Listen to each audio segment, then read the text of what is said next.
back to another Chris the Fish 03, back to regular viewings as per usual. Now in this one we're back to the project stage of things, and again, like I've said in a previous video, it's going to be trying to figure out how to keep the heat in the room. Like James has told me from Fry Fish Farm, what a tongue twister, I've put a link to his Instagram and his website in the last two videos.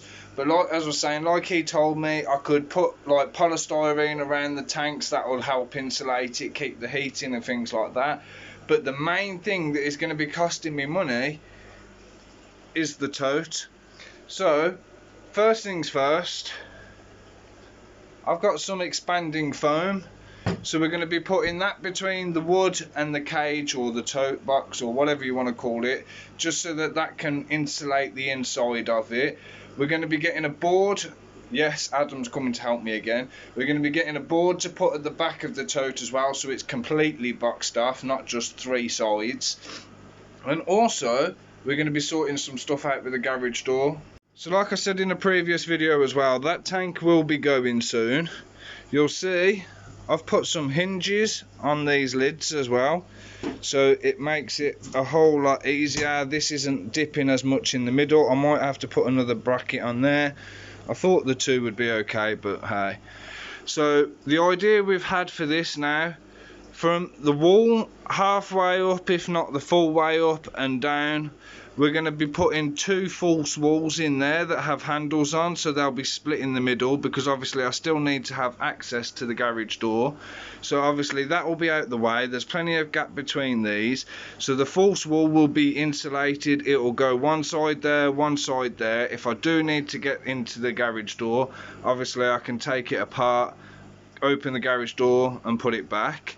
Then also all this is going to be getting insulated and boarded as well, and that gap there is going to be getting filled. On the other side of there is my porch from the front door, which is always freezing cold, so again that's going to be another way to help do the heating. Obviously we get all the materials as free and cheap as possible, and again it pays off in the long run for the fish room. And even though it's only the middle of November, yes, we have got a Christmas tree in the fish room. We've also got one in the living room, but hey, that's not why we're here. Right, so in this tank, as you can see, it is looking very, very empty at the moment. Close the curtain a bit so you can see a bit better. Our wood/bamboo shrimps are both up on the sponge filter. They've usually got the couple of plex up there as well. We got the couple of turtles down here. This is what's left of the prawns that I fed them. I only put about 3 in and they've eaten most of it, so that's good. The only fish left in here to go are all the black neons. There's the 2 silver tips and all the serpes and the female beta. Everything else will be staying in here.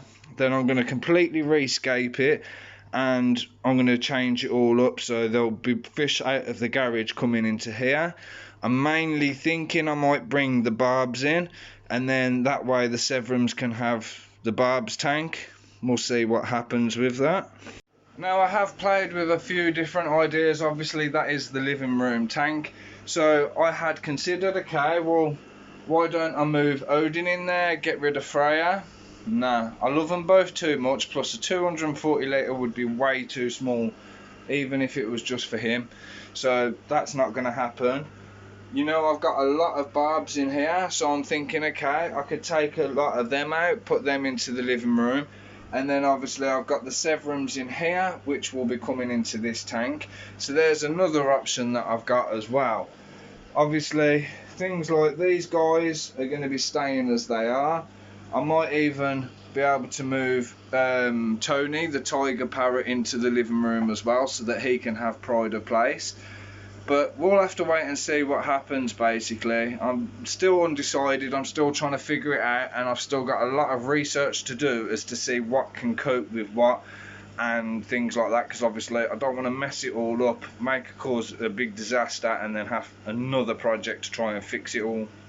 So that tank will be getting shut down. I'm going to have it half full and just running the sponge filters on it, just so that they stay cycled.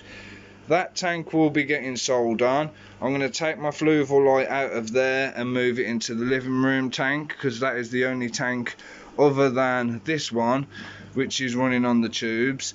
This is another thing I've got to sort out. I want to get a better lighting system for this as well, because there's a lot of algae. Speaking of which, you'll notice from the Freya's actually come out for a change. They've still got a few prawns left from the bottom. He's eaten most of them. But yeah, as I was saying, if you've noticed in the last videos, the back wall of this was filled of green algae. But since I put that common plec in here, even though he's only small, he's done a bloody good job of cleaning it all up. Right, so that's all I've got time for you today. Hopefully you've enjoyed it. Hopefully you can agree on some of the plans. If you've got any ideas of what I can do with the living room tank, drop a comment down below and let me know. But in the meantime, make sure you like, subscribe, hit the bell. I'll catch you in the next video, and make sure you go and follow and subscribe. Bye bye.